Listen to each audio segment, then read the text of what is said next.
사도 바울의 죄는 무죄. 벨릭스라는 총독에게 재판을 받았는데 바울은 무죄. 베스도 총독에게 또다시 재판을 받았는데 그 또한 무죄. 그래서 마지막으로 이제 사도행전에서 사도 바울의 5번째 재판장이 열렸습니다. 이 재판장에 참석한 이들은 아그리빠 왕과 버니게, 그리고 베스도 총독, 그리고 천부장들과 지위가 높은 그 성 안에 있는 아주 고귀한 높은 사람들이 함께 재판장에 모였습니다. 이들의 복장을 우리 오늘 하나님 말씀 23절에는 이렇게 기록하고 있습니다. 이튿날 아그리빠와 버니게가 크게 위엄을 갖추는데 크게 위엄을 갖추었다 합니다.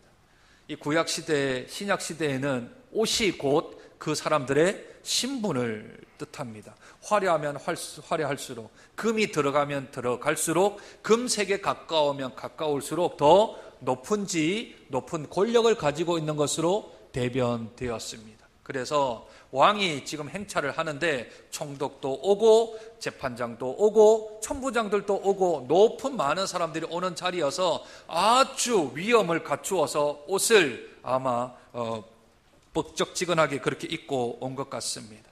보통 재판석에 올 때는 간편한 복장을 입고 와야 하는데 이 역사학자들에 따르면 이 아그리빠 왕과 그리고 버니게는 자주색 예복을 입었답니다. 자주색이요. 보라색에 가까운 아주 귀티나는 색이요. 그리고 금으로 장식이 되어져 있는 앞뒤로 금으로 장식이 되어서 뿐만 아니라 수술이 땅에 2m 정도는 끌릴 수 있도록 망토가 아주 길게 나오면 무슨 공작 같은 사람이 나오는 것처럼 한 사람의 폭이 아주 크고 긴 그런 옷을 입었다 합니다. 그리고 이마에는 금으로 된 머리띠 모양의 왕관을, 아주 큰 왕관을 쓰고 나옵니다. 왕이 그 정도로 차려입고 나오니까 유대의 총독 또한 왕에게 경의를 표하는 뜻으로 주홍색 예복을 입고 나왔다 역사학자들은 전합니다. 재판석에 올 때는 아주 간단한 옷을 입고 나와야 하는데 치장은 다 하고 나온 거죠. 천부장들 또한 화려한 금색으로 치장된 군복을 입고 나왔고, 높은 사람들은 왕이 오고 총독이 오고 또 여러 사람들이 오니 집에서 가장 좋은 옷 입고 그렇게 나왔을 것으로 생각이 되어집니다. 이에 반하여 우리 죄수인 사도 바울은 어떻습니까? 사도 바울은 역사학자들이 전하기를 그 키가 160cm도 되지 않았던 아주 단신이라 합니다. 머리카락이 하나도 없는 대머리였죠. 신약과 구약 시대에는 대머리는 하나님으로부터 버림받은 사람이다 라고 해서 저주받은 사람이다 하여 대머리인 사람들은 다 사람들이 욕을 하고 다니고, 그리고 인정을 좀 못 받는 사람이었습니다. 머리카락도 하나도 없는데 눈썹은 엄청 짙고 굵고, 요즘이야 눈썹 굵은 걸 좋아하는데 옛날에는 반달처럼 아주 가난하고 얍실한 그런 눈썹이 아주 인기가 있었다 합니다. 하여튼 시대를 잘 타고나야 합니다. 코는 구부러져서 매부리 코로 생겨서 사람이 딱 보면 호감을 가지지 못하는 인상. 딱 보면 잘생겼다.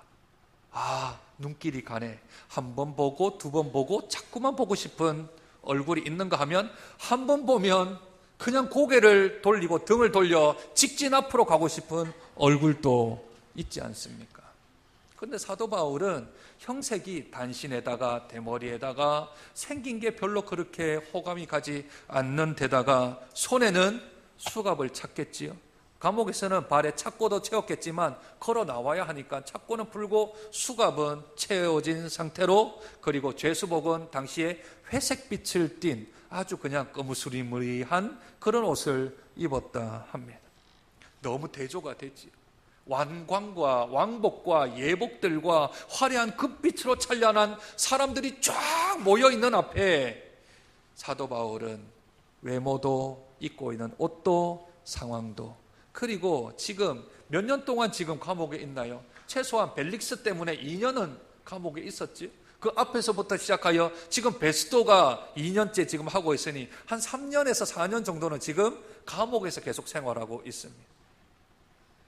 무죄인데 감옥에서 계속 생활하고 있습니다. 무죄인데 그는 죄수의 복을 입고 있습니다.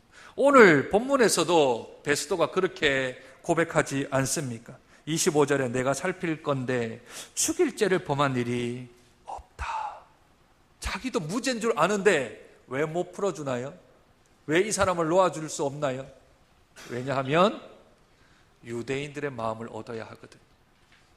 유대인들이 다 바울을 죽이기를 원하는데 이 사람이 법적으로는, 종교적으로는, 문화적으로는, 사회적으로는 무죄인데 풀어주면 유대인들이 폭동이 일어날까 봐 그게 두려워 이 사람을 내어주지 못하는 겁니다. 이게 세상의 원리입니다. 이게 이 세상을 지배하는 권력의 원리입니다.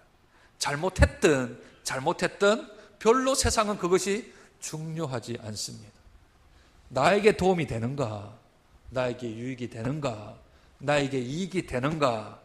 이익이 된다면 무죄도 유죄로 바꾸고, 나에게 해가 된다면 유죄도 무죄로 바꾸어지는 것이 세상의 원리입니다.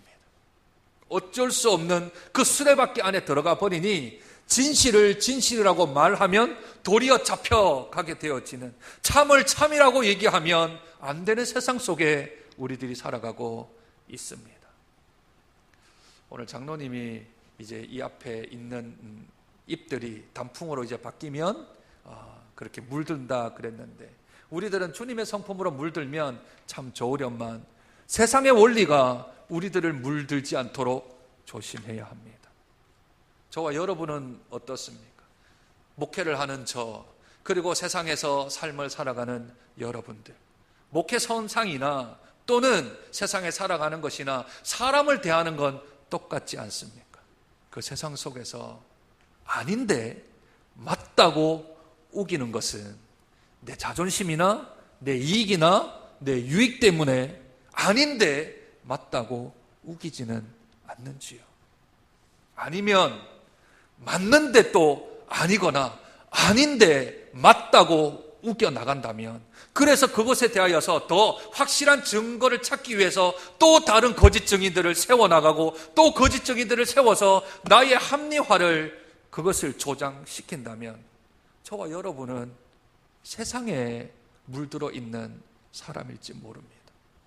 세상은 그렇게 한다 하더라도, 세상은 하나님을 모르니, 세상은 구원을 모르니, 세상은 내 생명이 다한 후에 하나님 앞에 심판대 앞에 선다는 것을 모르니 세상 사람들은 그럴 수 있다, 그렇게 우리는 여길 수 있겠지요. 그러나 여기 앉아있는 저와 여러분은 달라야 합니다.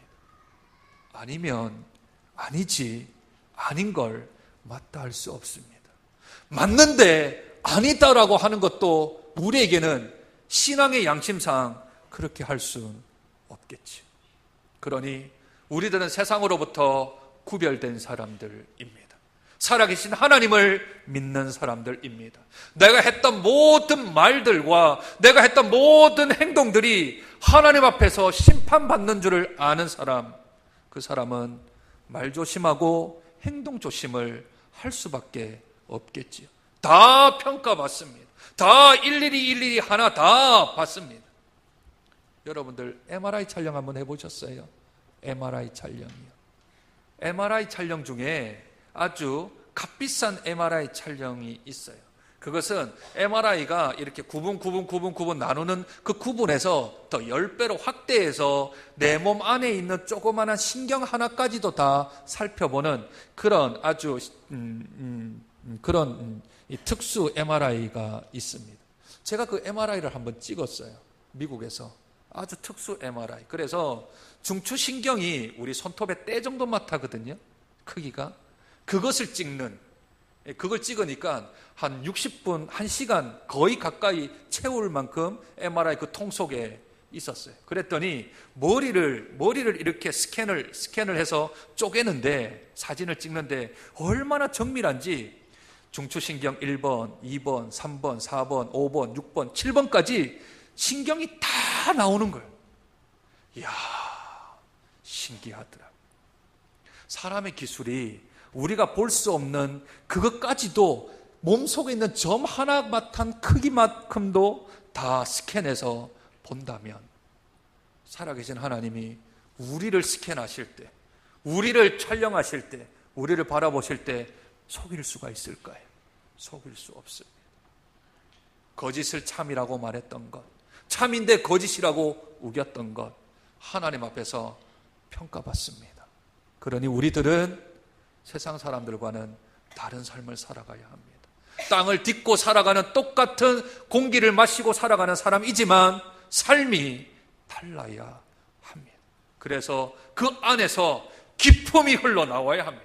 어떤 뭔가가 모르는 옷이 그들을 대변하지 아니하고 생김새가 그를 대변하지 아니하고 화려한 사람들 가운데 유독 볼품없고 아무런 의복에 화려함이 없는 그 사도 바울이 오늘 26장 1절부터 시작하여서 23절까지 구구절절 그가 말하는 데에 그 모든 청중들이 압도당합니다.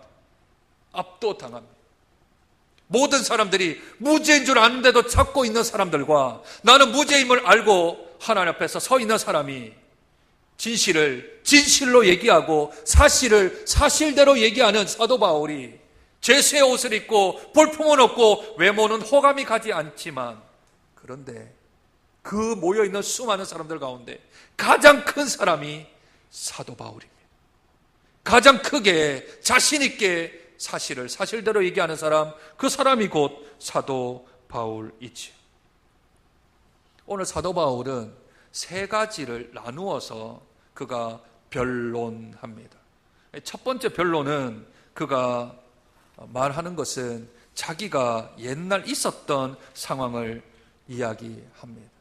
옛날에 자기가 어떤 사람이었다라는 것, 내가 가말리엘 문화생이었다라는 것을 말합니다. 내가 바리새인 중에 바리새인인 것을 이야기합니다.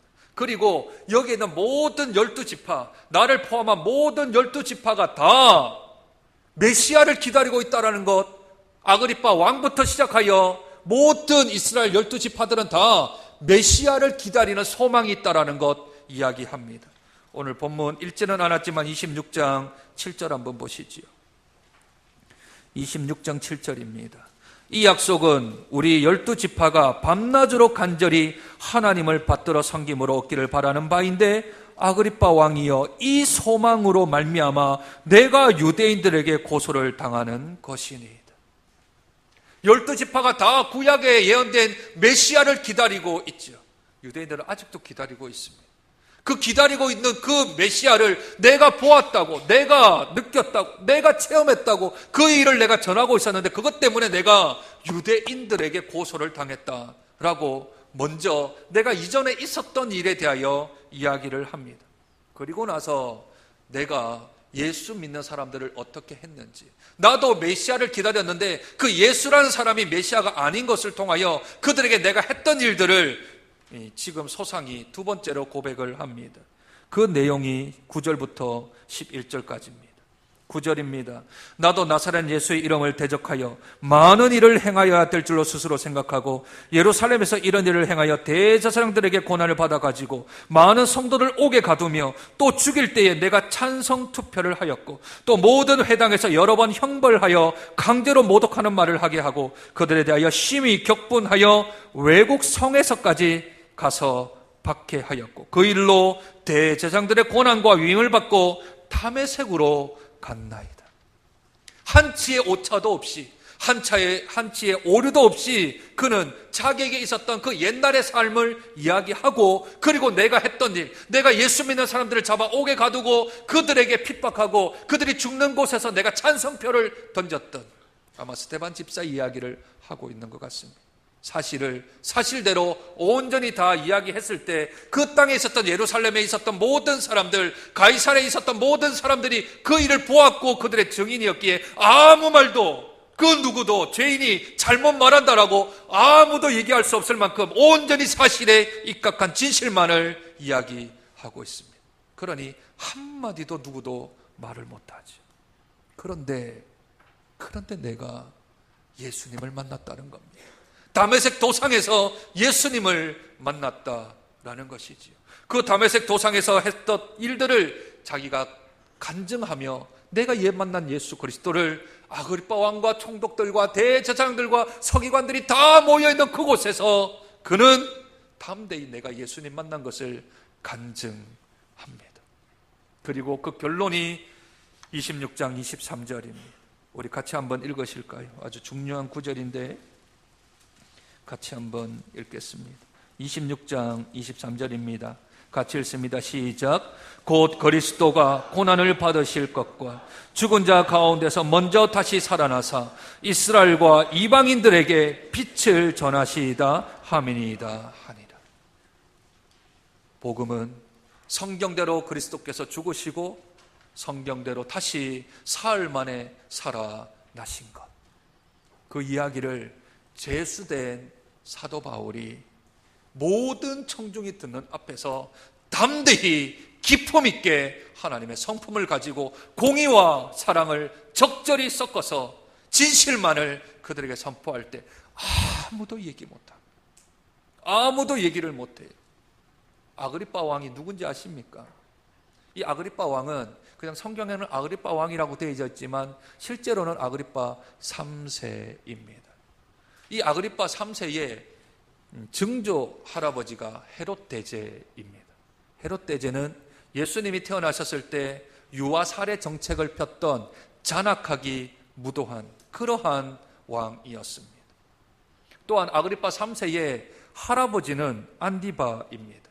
세례 요한을 목을 쳐서 죽였던 안디바 있지요. 그의 아버지는 아그리빠 1세인데 세베대의 아들 야고보 사도이지요. 예수님의 제자입니다. 그를 칼로 제일 먼저 죽여 순교하게 했던 이가 자기 아버지입니다. 할아버지는 유아 살해 정책을, 정조 할아버지는 유아 살해 정책을 쓰고 할아버지는 세례 요한을 죽이고 아버지는 야고보 사도를 죽여 나가는 그런 예수 믿는 사람들을 핍박하고 고난 주었던 피가 흐르는 아그리빠 3세 왕 앞에서 예수를 전합니다. 예수를 담대히 전합니다. 그랬더니 사람들의 반응들이 각각 달라요. 사람들이 그 복음을 듣고 각각 달라요. 베스토 총독은 네가 공부를 너무 많이 해서 미쳤다. 거짓말을 했다고요? 아니요. 거짓은 하나도 없는데 말하는 것에 네가 공부를 가말리엘 문화생으로, 우리나라로 말하면 서울대 법대, 미국으로 말하면 하버드 법대 정도 되어지는 아주 높은 학문에 있는 최고의 학문을 가지고 있는 데가 가말리엘이라는 선생 밑에 있는 문화생으로 자라난 사람들이거든요. 네가 공부 너무 많이 해서 네가 돌았나 보다. 베스토 총독은 그렇게 얘기하고요. 아그리빠 왕은 뭐라 얘기하는지 아십니까? 28절에 내가 적은 말로 나를 권하여 그리스도인이 되게 하려는구나. 알아차린 거죠? 복음을 선포하고 있는 것. 내가 그리스도인이 되도록 네가 지금 나에게 복음을 전하는 줄 아그리빠 왕은 그렇게 받아들입니다. 그리고 모여섰던 고각 대작들, 많은 사람들이 뭐라고 얘기합니까? 마지막 한번 보시지요. 31절. 물러가 서로 말하되 이 사람은 사형이나 결박을 당할 만한 행위가 없다. 5번째 재판 속에서도 이들이 사도 바울에게서 전도한 것을 가지고 복음을 전한 것을 가지고 이방인들에게 예수를 전한 것을 가지고서 저를 사형을 하거나 죄를 입힐 만한 아무것도 없다.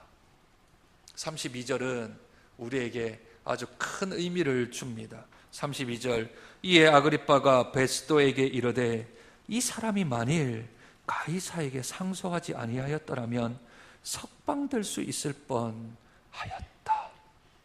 바울이 가이사 황제에게 상소를 하지 않았으면 지금 이 자리에서 풀어줄 수밖에 없다라고 귓속말로 아마 아그리빠 왕이 베스도 총독에게 소리를 낮추어서 이야기를 했던 것 같습니다. 죄가 없는데 그는 로마까지 가야 합니다. 죄가 없는데 상소를 합니다. 이 사람들도 무죄다 하는데 그는 로마까지 갑니다. 왜 로마까지 간다 그랬습니까? 하나님이 로마에서까지 가서 복음을 전해라 하는 사명이 있기 때문에 그렇습니다. 그러니 예수 믿는 사람은 애매히 고난을 받을 수가 있습니다. 복음 때문에, 주님 때문에, 하나님 나라 때문에 애매히 고난을 받을 수가 있어요. 우리가 우리 잘못한 것 때문에 고난을 받으면 그게 무슨 유익이 있겠습니까? 내가 잘못했는데, 내가 실수했는데, 내가 일을 저질렀는데 그에 대하여서 내가 어려움을 당하면 누구한테 가서 말을 하겠습니까? 그러나 내가 예수님을 믿는 것만으로, 내가 신앙을 가졌다라는 것만으로, 내가 예수 그리스도를 나의 구주 나의 하나님으로 고백하고 믿음 생활을 한다는 이유로 고난을 받는다면 그 고난은 예수 안에서 복된 줄로 믿습니다. 무죄가 되어서 풀어나야 하는데도 불구하고 애매히 포박당하여 로마까지 압송을 당해야 한다면 그 또한 예수 그리스도를 믿는 그리스도인들이 받아야 될 사명이라 생각됩니다.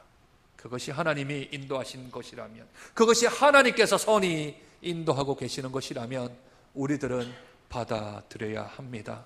그러나 그 애매한 고난 가운데서도, 그 우리의 무죄 가운데서도 받는 고난 때문에 내가 아닌 것을 맞다고 하지 아니하며 맞는 것을 아니다라고 얘기하지 아니하며 내 믿음의 순결을 지켜나가고 내 신앙의 정조를 지켜나가는 순결한 하나님의 신부가 되어야 할 것입니다. 그를 위해서는 용기가 필요합니다. 그를 위해서는 결단이 필요합니다. 이것이 쉽게 되는 얘기가 아닙니다. 세상 속에서 내가 예수 믿는 것으로 피해를 보겠다, 내가 예수 믿는 것으로 환난을 당하겠다, 내가 예수 믿는 것으로 사업에 어려움이 있고 직장에서 왕따가 되겠다라는 것 쉬운 일이 아닙니다. 이건 하나님께서 성령 충만의 은혜를 주셔야 우리들이 고백할 수 있고 우리들이 감당할 수 있는 것이지요. 그러므로 마음을 단단히 먹어야 합니다. 예수 믿는 것으로 고난이 오는 것, 힘듦이 오는 것 마음 단단히 먹어야 합니다. 타협하는 순간, 우리의 마음의 문이 열리는 순간, 하나님께 열었던 문이 세상에도 여는 순간 우리들은 어쩔 수 없이 세상으로 융화될 수밖에 없는 연약하고 무익한 종들이기 때문에 그렇습니다. 사랑하는 여러분, 화려한 옷을 입었다고 그 사람이 높은 사람이 아닙니다. 권세가 많다고 그 사람이 위대한 사람이 아닙니다. 자그만하고 볼품없고 외모가 뛰어나지 않아도 그 안에 그리스도의 영이 거하여 성령이 거하여 담대히 사실을 사실대로 선포할 수 있는 사도 바울이 그 중에서 가장 높은 사람이며 가장 위대한 사람인 줄로 믿습니다. 그 자리에 저와 여러분이 서기를 소원합니다. 그 자리에 저와 여러분이 있기를 소원합니다. 이 길은 좁은 길입니다. 이 길은 사람들이 많이 가려고 하지 않는 길입니다. 이 길은 사람들이 좋아하지도 따라오지도 않는 길입니다. 그 길을 걸어가야 합니다. 자기를 부인하고 자기 사명인 십자가를 짊어지고 날마다 주의 길을 걸어가야 합니다. 그것이 곧 거침없는 복음이 이제까지 걸어왔던 길이며 우리가 걸어가야 될 길임을 믿습니다. 저와 여러분이 그 자리에서 참으로 위대하고 참으로 권세 높고 참으로 높은 사람이 되어서 하나님 앞에서 인정을 받고 세상 사람들에게서 인정을 받아 나가는 복된 그리스도인, 참된 그리스도인이 되어지는 저와 여러분 되시길 주님의 이름으로 축복드립니다. 하나님, 피고의 몸이지만 피고가 아닌 사도 바울, 초라하지만 초라하지 아니하는 사도 바울, 모든 것을 잃은 것 같지만 모든 것을 가지고 있는 사도 바울, 사람들의 평가는 형편없지만 하나님의 평가는 그 세상의 어떤 사람들보다도 더 높은 사도 바울, 그가 처한 상황 속에서 참된 그리스도인이었음을 저희가 성경을 통하여 바라봅니다. 주님, 이 땅을 살아가는 것이 사도 바울의 삶과 그리 다르지 않습니다. 하나님, 힘들고 어렵고 믿음을 지키고 신앙을 유지해 나가는 것이 그렇게 쉽지만은 않겠지만, 그럼에도 불구하고 우리 선진들이 걸어갔던 그 길, 하나님이 원하시는 그 길, 아니 예수 그리스도께서 그렇게 걸어가셨던 그 길, 저희들도 걸어가기를 소원합니다. 세상에서 진실을 말할 자 그리스도인밖에 없고, 사실을 사실대로 용기 있게 말할 자 그리스도인밖에 없고, 참되게 살아갈 이도 그리스도인밖에 없습니다.